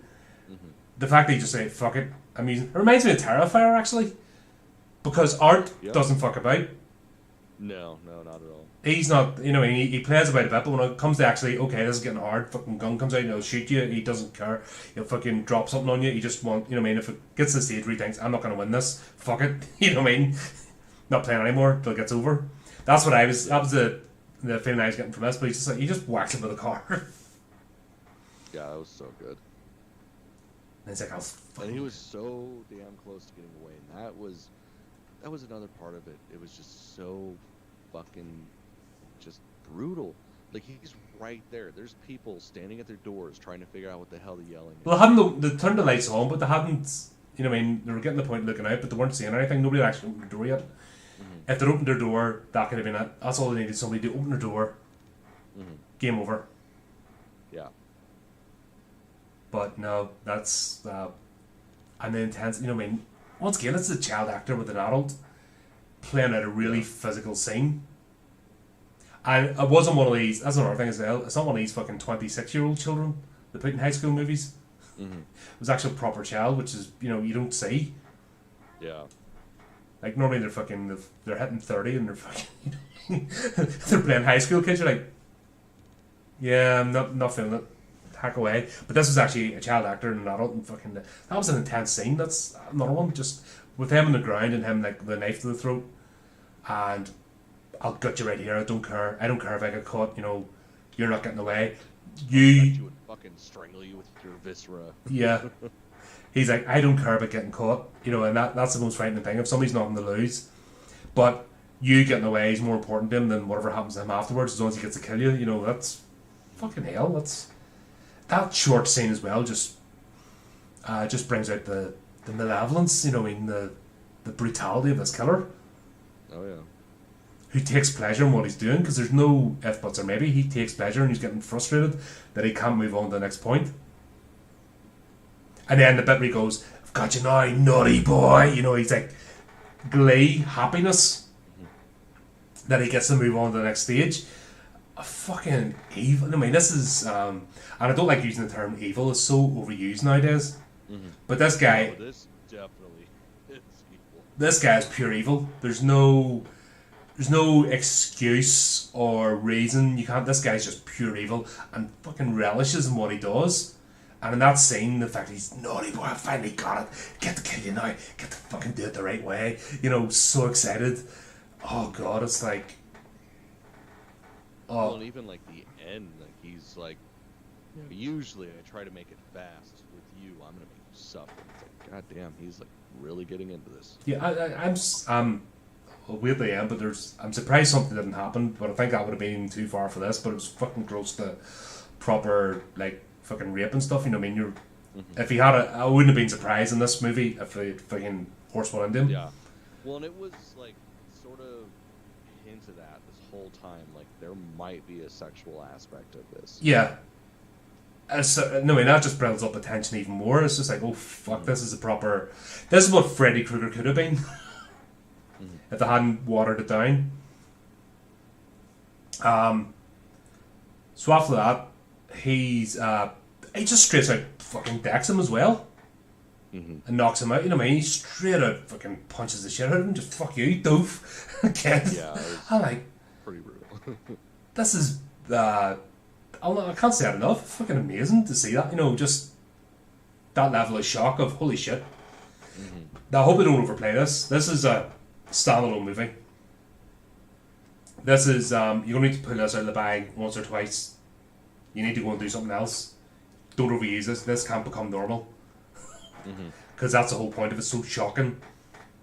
Yeah. Not normal. That's the whole point of the horror. The horror is fuck. This is wrong. You know what I mean? That's what horror is all about. Making that wrongness inside. You're like fuck.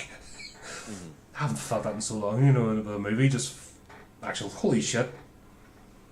But yeah, he knocks him down, and then this is where the story. This is the only thing. It's hard to describe, but the stuff with Gwen's still going on. But we've kind of described. There's nothing new happens.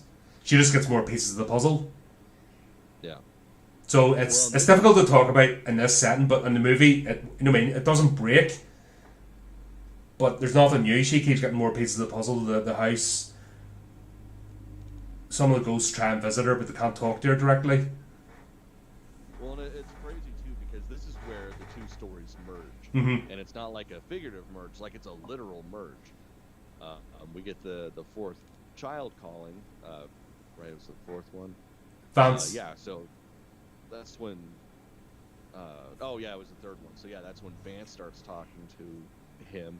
No, he's the fourth one. Saying like nonsensical shit, and then we find out later that the nonsensical shit is Finney is catching the conversation between Gwen and Vance in her dream. Yeah. And that was fucking crazy. That's what I said. There was such a danger that this could just spiral out. You know, the three plot lines could just fucking spiral out or become a convoluted mess. But holy shit, this is so tight. And this is where the timeline, you know what I mean? Because we're getting a wee bit of separate timeline because Gwen's operating obviously this plane from a different angle, and she's not getting. It's not like 100%, you know, dial in straight. But yeah, Gwen's reaching out. She's actually starting to get in touch. I think Vance is the first ghost, and it shows as well because he's not a nice kid. He's a fucking hoodlum. Oh yeah. You know, what I mean, we go back to that scene and. Because when, oh my god, Finney, wake up, Colin. When Finney's talking to Vance, he's like, I was afraid of you.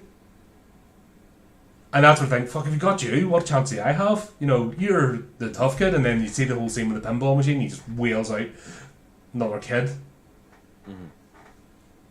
Like, on the spot and gets arrested, like, holy shit. Like, this guy's not going after, he's not particularly...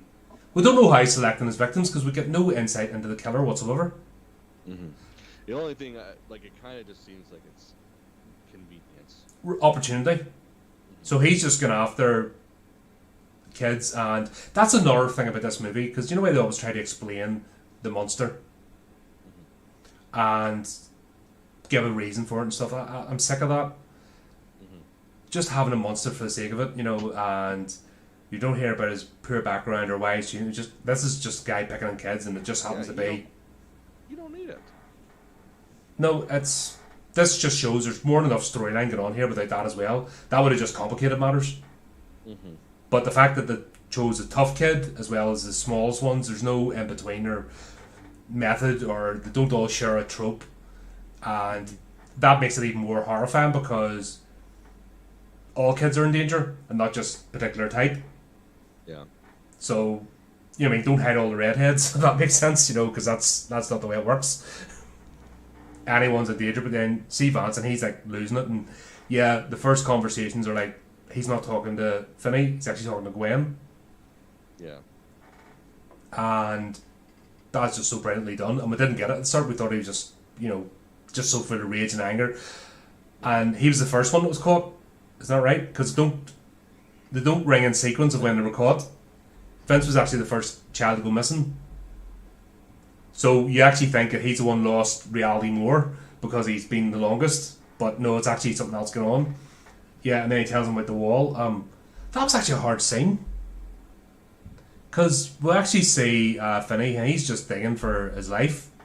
And he's been piling the dirt, putting it down the toilet, and making sure it doesn't clog, and being really smart, and for a kid, really pushing the boat out. You know what I mean? Ingenuity that he's shown is above that of anybody his age, but he's still a child. Which is why I'm saying I'm sick and tired of these 30-year-old children, high school kids, you know, the movies. Because it just is not believable, but this kid really sells it. But when he gets through the refrigerator, oh my god. That shit, your heart just fucking sinks. It did. I'm like, holy shit. I actually was invested. And it's been so long since. Normally, any other movie tries to do this, I'm just like, yeah, well, there you go. I knew it was going to happen. But this, I was genuinely got it. So he digs through the wall into the back of the refrigerator, the freezer, and gets through, and then he can't get through the door because they're sealed. And you were gutted. You're like, oh fuck, that's not right.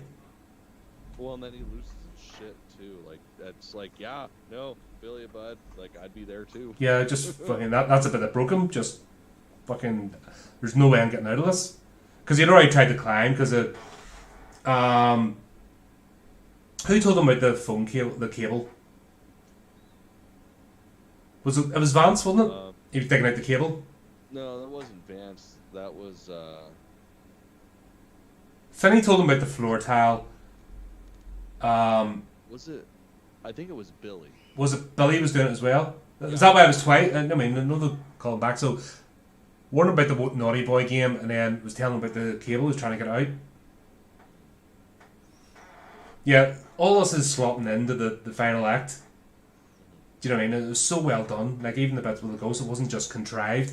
We couldn't see where the plot was going, or how he was going to eventually, if he was going to get out, because this movie could have went either way. Oh, yeah. I mean, you just don't know. Everything's working, but at the same time, you know what I mean? The way this guy's built this cellar, and just, he's not even doing anything. He's just built the cellar in such a way that that's it. You're screwed until he decides what he's going to do. Police have already been there, moved on, so that aspect's gone of the police coming back. Man, and that shit, that was so fucking disheartening when she finally figures out the house number, everybody shows up, and there's nothing there, really. Yeah. It's just like, oh man. But then, of course, the one cop sees that there's a basement. And then that's when it really just all fucking goes to shit.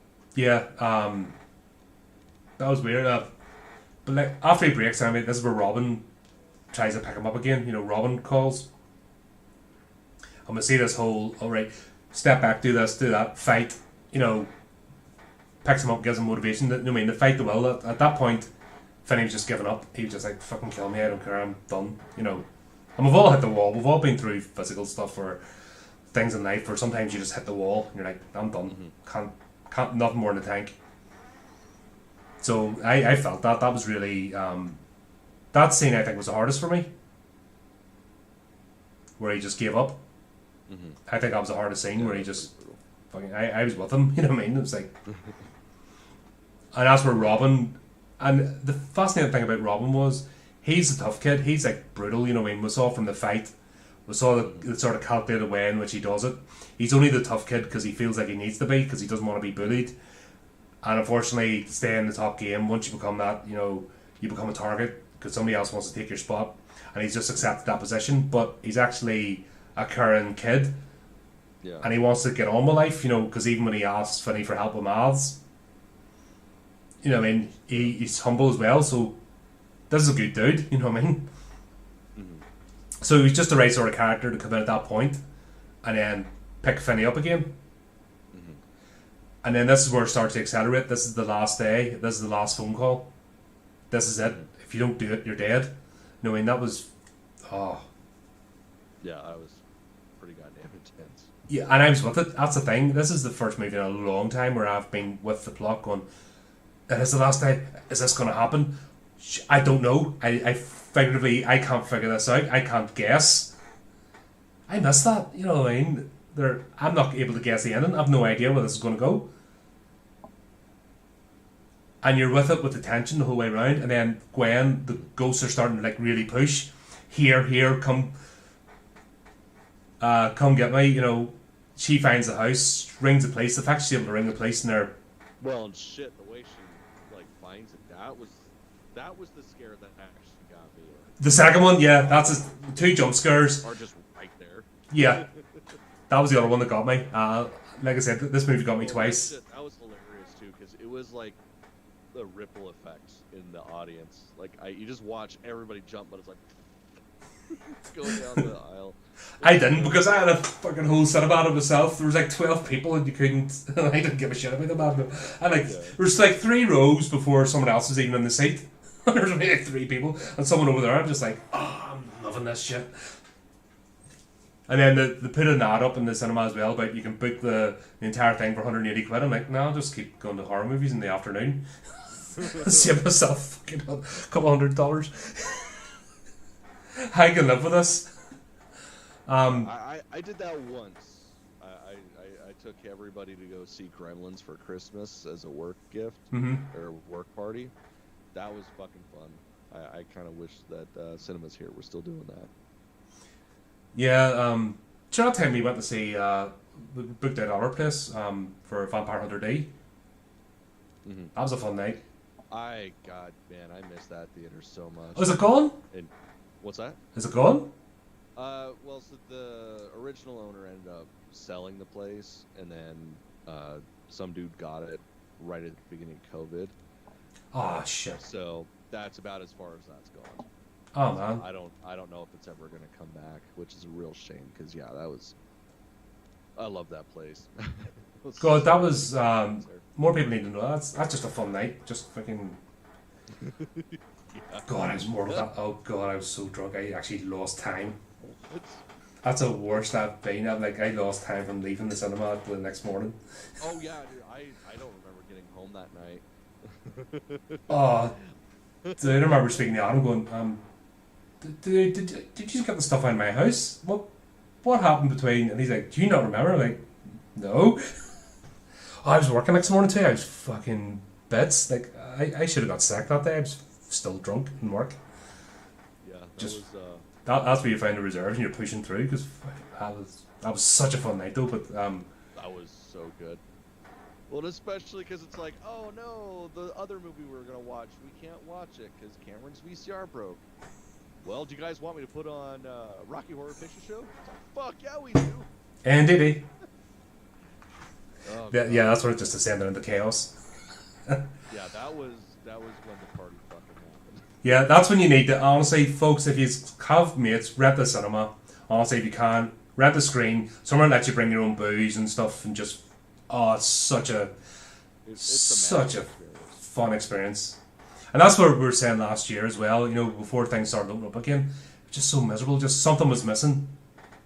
And there's something about going to the big screen, and that's why I hope people don't forget and support your local cinema, because it's a different experience, and people need to remember again what that's all about, because this movie as well, I'm glad I saw it on the big screen first, because the next time I watch it, it'll be just to pick up plot points and go over it.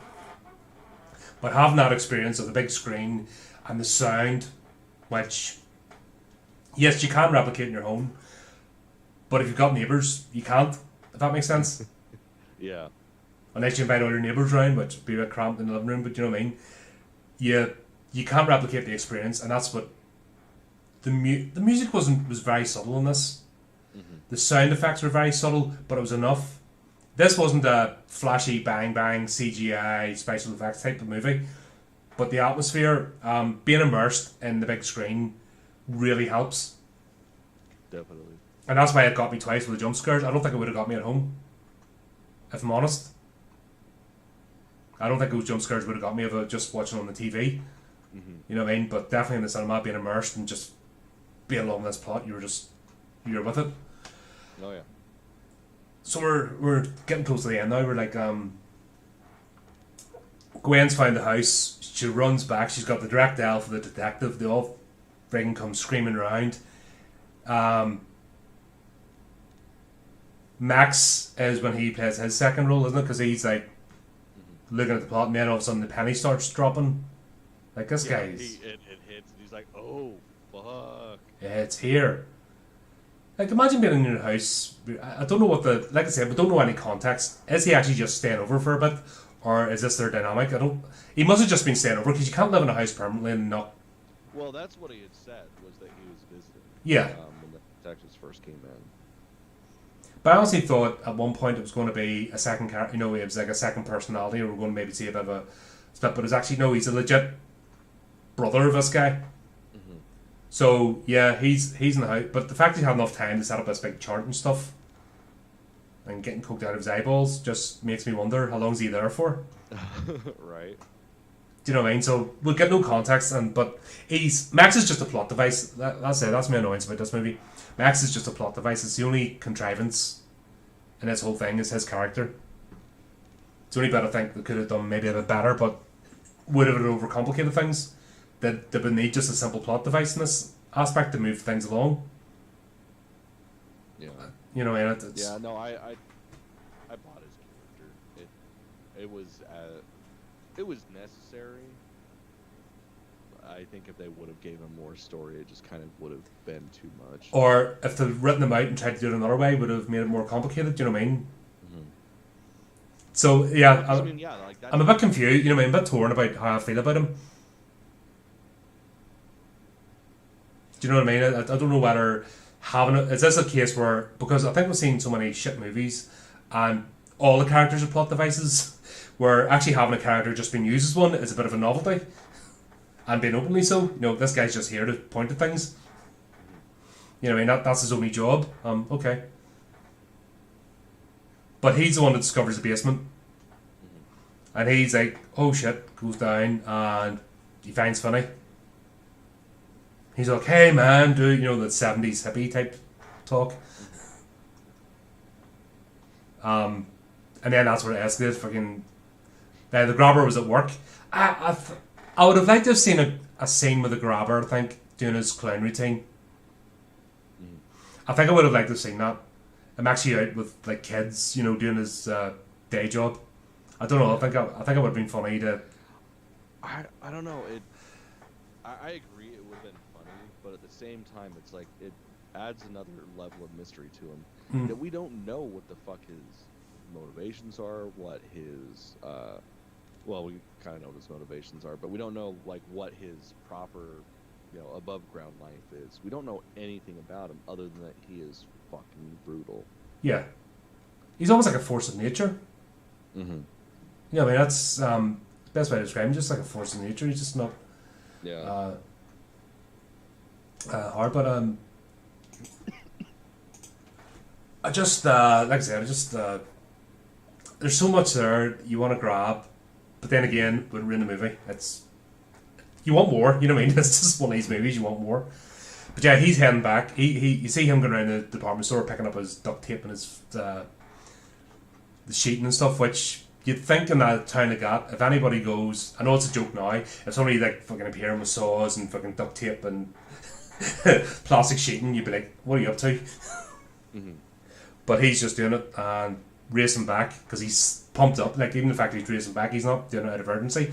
He's doing it out of excitement. Yeah. He's racing back because he's like, today's the day. I'm going to kill this wee bastard. I'm going to really love it. Then that's where the bit Max is there. He's talking, he's just having a freak out because there's a kid fucking locked in the basement and it's all come in. And that scene with the axe, That axe to the head was so fucking beautiful. no messing about, just thunk. He's like, and then just to be like, you made me do that, you fucking asshole. Now I'm gonna fucking torture you. yeah, because what did the kid do? Because just there, like, so even so obviously the brother, they wouldn't have been living together then because obviously he has just popped up and it's just been an inconvenience. But it goes to show as well, if he's been there for a while, did he still go ahead and kidnap the kid before the brother arrived? Because the brother's had enough time to like put his stupid chart and shit, and the other ones just sat and let him do it. You know what I mean? Not even got annoyed. Like, this is a pure psychopath. This is somebody who's actually psychotic, doesn't give a shit. Mm-hmm. He's let his brother come in while he's still got a kid, and he didn't change his routine. Where was his brother when he's waiting for Naughty Boy? Do you know what I mean? Yeah. It's that's, like I said, that's why the Max character kind of baffles me a bit. Because how's only at that moment he twigged on what the hell's going on? But he didn't last anyway. Like, the minute he twigged on, I was like, right, fuck you can't let you live. Dunk. Yeah. That shit, God, that was so damn funny. Let's talk about the dog. Oh my god, that's been a while since I've seen an actual dog has frightened me. Like, me and petting puppies and stuff. Mm-hmm. That dog's a beast. Man, I was so nervous. It's like, God damn it, don't do anything to the dog. Don't kill the dog, don't hurt the dog, just leave the fucking dog alone. Oh, it was the same with the Labrador. I was worried then, but he didn't do it. Paperboy. Yeah, that was, I was pretty scared with that too. It's like, just leave the fucking animals alone. Always, people want to, like, they do it just to push buttons. Like, oh, this is gonna fuck you up. Let's kill this animal. But then it has the opposite effect. It comes up. Just leave them the fuck alone. Yeah, in this case he didn't. He's not interested. The Labrador was sitting there when he kidnapped Paperboy. Griffin, wasn't it? Yeah, Griffin was Paperboy. Something like that. No, Billy was Paperboy. Sorry, second one. Oh yeah. Yeah, Billy was Paperboy. Yeah, and this dog, he just basically has it there to make sure he doesn't get out. And then this is where we see the whole plot come together. So he's got the phone, he's ready. He had the hole dug and covered with the carpet. Just, it all played out. And in fairness, like, there's no way the kid should have beaten him. Mm-hmm. Which is true, because it was, if you had went head to head with him, he wouldn't have won. Yeah. And the kid still had enough gumption, he'd set the trap, he set the tripwire with the cable. So he didn't use it the way the kids told him to use it, if that makes sense. Well, see, I don't know. That's where I'm kind of on the fence, because I think they all knew that if you line up the dominoes the right way, they all fall into place properly. So I kind of feel like... It was such a gamble. They all told him that shit for a reason. Yeah. This is where we see it all. Even the grating, in the window grating, like, he threw that shit in the hole for a practical reason, like, because he had to hide it, but that was set up so that it incapacitated the guy. Yeah, it broke his... Oh, that was rough as well, so... Like, the effects are minimal. They didn't show too much of it. Like, they showed just the right amount of, like, ankle bending in. But they didn't show, like, an exposed bone or anything. I think that would have just been overkill. Yeah, they've done really well, the effects in this, but yeah, he falls in the hole, he gets tripped over with a tripwire, and then Finney just starts wailing on him with the telephone. Mm-hmm. I love the way Robert told him anyway to pack the telephone with dirt. Mm-hmm. Like, those analog telephones are heavy. If you remember them, they're brutal anyway, they're a beast. Yeah. But actually packing it with dirt to make it more of a weapon was, like, that was clever. Mm-hmm. Well, my favorite part of that whole shit was like as he's sitting there choking him out with the cord, the phone rings and he puts it up to his ear, and It's for fucking you. yeah, and it's God, what's his name? The first kid. All like, yeah, he's got a golden arm or some shit. Just snap. Like, God, that was so good. Yeah, it was just that whole scene. Like it was still, it didn't take away. All of a sudden, Finney didn't turn into like a super martial artist. He was still as he was. He just had more confidence, and he was using what was already in him. That was the whole point of this. It was actually he was going through the furnace. He's going through the crucible, so to speak, and getting smelted into something new. Um, just so clever. Yeah. But that was the other genius bit as well, because after that was done, you know what I mean, he fell, he broke his ankle, he just, like, the guy still had fight in him, but because of the phone, he was able to actually get some good shots in, and then finally, when he went to jump over him, that's when he ended up using the cord. It wasn't intentional, because it was the only way he was going to get out. He couldn't let this guy go. He had no idea really where he was, if he was going to get help, or if this guy got away, would he come back for him? Most definitely would.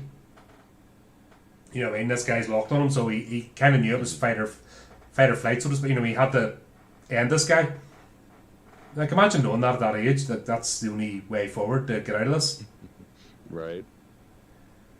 But yeah, even digging the hole in the wall into the back of the freezer made sense. Because he had the dog chained up so he couldn't get out. So, guess what? I just defrosted some steaks last night. Isn't that convenient? Right. Like, it's just the way. Was it pieces of the puzzle? Did they know the whole game, or?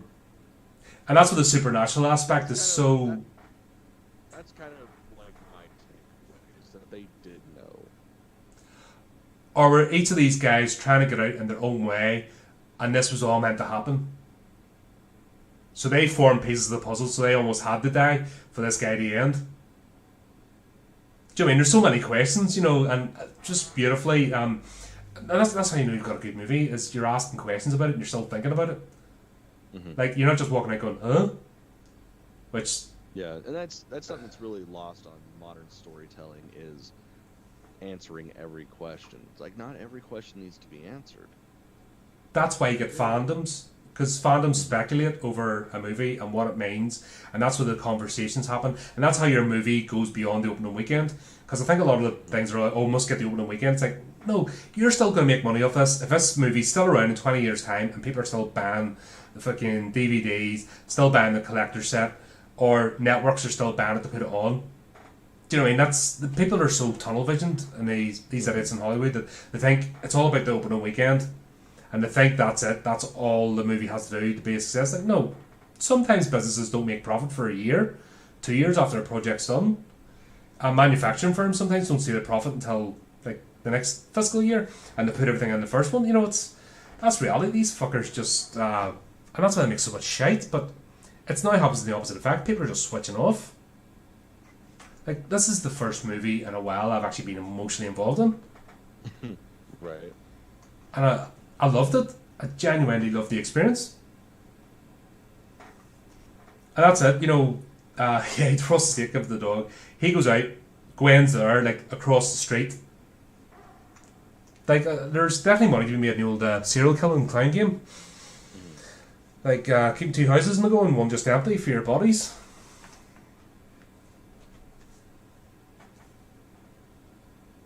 Are you getting feedback? I just broke up for a second. Alright, yeah, I thought that. I was just getting you, like... I was saying, when he comes out of the house and Gwen's are on the opposite side of the street... Oh my god, dude, that shit was so just...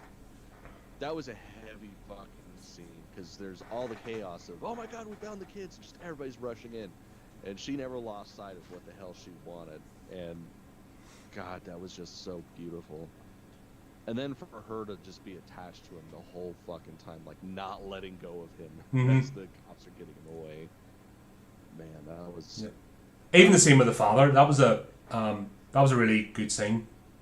Mm-hmm. I mean, they bring the father and he just breaks down in front of them, just begs forgiveness for everything. You know... It was... Like, seriously, that was like the heartwarming ending that it should have had. It was so goddamn good. Yeah,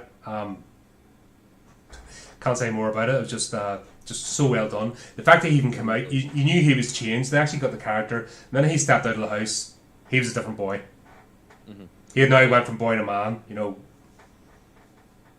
he's been reforged. He knew he's not the same kid anymore. Which you can't go through something like that and not be changed. Right. I hate these movies where they go through traumatic events and it's like they just brush it off. What was that one we watched with the girl going through the Inquisition? And she got brutally tortured and then fucking was round fucking sword swinging like 10 minutes later. We reviewed it like, that was ages ago. It's one of the first ones we did.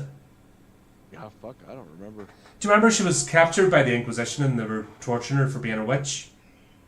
And they'd actually done the fucking egg thing where they'd actually shoved it and fucking like brutalised her. And then 10 minutes later she just shook out and she's being starved to death as well in bread and water. We talked about it. Yeah, I don't know. And she just shook it off and then she's round fucking ninja flipping and fucking beating the guards up. Yeah, I'm drawing a blank. I don't know. Oh god, that was it. No, I mean, those sort of movies I'm pissed off with. Because you don't go through that and not change. You know what I mean? And you actually see the change here at the end of this. And then even that bit, they could have ended it there. Mm. But even that wee bit of him walking back into school again was worth. It wasn't a wasted scene. Yeah. Because they're like, oh, I heard he did this, I heard he did that, and he's like not telling anything. He's just like, nah, you no longer matter to me. And the three bullies are like knocking near him. Yeah. Yeah. No, that was funny. And then the final scene of, "Hi, Finny." It's Finn. It's like, yeah, there's the change. Yep. That was it, and you know, fuck, I love this movie. Mm-hmm. I love this movie. It was so good. And actually, it's been so long since I've actually been emotionally drawn into something. Mm-hmm. I've missed it. Okay. I've missed that actual being invested in the plot, suspending disbelief and just stepping into a journey for a couple of hours. Mm-hmm. God, I hope this is the pendulum swinging back. Same, because it's like we really don't get highbrow, for lack of a better term, story except for with, you know, like A24 type stuff. And I mean, this is Blumhouse. This is as, I guess, for lack of a better term, like as dumbed down as it gets. So like it was nice. It was refreshing, and I hope that they start going this direction with stuff. You can have a mix. You know what I mean? You can have your popcorn flicks, because sometimes you need a bit of that. Just switch off. But you know, in horror, you've got your slasher movies. That's what they're for. Just a bit of dumb fun. Have a laugh. But you need something to actually get you invested. You know what I mean? You need different experiences going to movies. That's the whole point of the experience. Mm-hmm. And I'm just tired, and this is what I've been banging on about for ages now, that it just lost its way. I really hope this is coming back. You know, we've seen some improvements this year with some of the stuff we've watched, but I don't want to be that person that just goes, "Oh, everything was better in 1980," and I'm never leaving that decade. Do you know what I mean? I'm not that type of person. Never have been. I don't want to become that type of person. Yeah, no, it's fucking miserable. Yeah, I want to go and see new stuff. I don't want to remember what was good and bad about the old stuff. Because not everything, as we've demonstrated many times, is not this jewel in the crown we all thought it was. You know what I mean? So there's some shitty stuff put out there over the years. That's just the way it goes. But we need more of this. Definitely. Please. And I really hope this movie does well. It'll be interesting to see how it does. Mm-hmm. And it'll be interesting to see the fallout as well. Because I know the sort of weak, flaky types, the Scream fans, you know what I mean? They'll not like us. Be too complicated for them. Probably. Yeah, Scream fans won't like us. They'll be like, blah, blah, blah, or what else is the Final Destination types? You know what I mean? They'll not enjoy us. Yeah, I like Final Destination. Yeah, but it has its stupid and it's fun. Yeah, it has its place, but the people that expect that's all horror is are not going to enjoy this movie. They're going to be disturbed. Yeah. And I actually felt disturbed, and it's been such a long time that it's a really eerie feeling of an actual just stuff on a screen, especially when you watch when you're involved with horror for so long, you can become immune to it. So it's good to actually have a movie comes in and goes, whoa, you're not as good as you think you are. Whack, have some of that. Anything else to add? I think I think we're really. We talked about this movie longer than the movie ran, so I'm pretty sure we covered it. Lovely. Well, thanks very much, folks. Hope you enjoyed this. We certainly did. Go check the movie out. Seriously, it's well worth your time. Go see it in the cinema. Definitely. See it before it comes home. Get out there. It's worth a night out. Honestly, and you'll really have a good time. Right, I suppose that just leaves us to say thanks to June's contributors, Christopher Locke, Eugene McLean, Brianna Matlock, and Mark Tullius. Thanks very much, folks, for contributing to our other segments. Of course, you want to check us out, folks. Got our YouTube channel with loads of other platforms. Go to our website, it's all there. And until next time, keep it creepy, keep it horrific.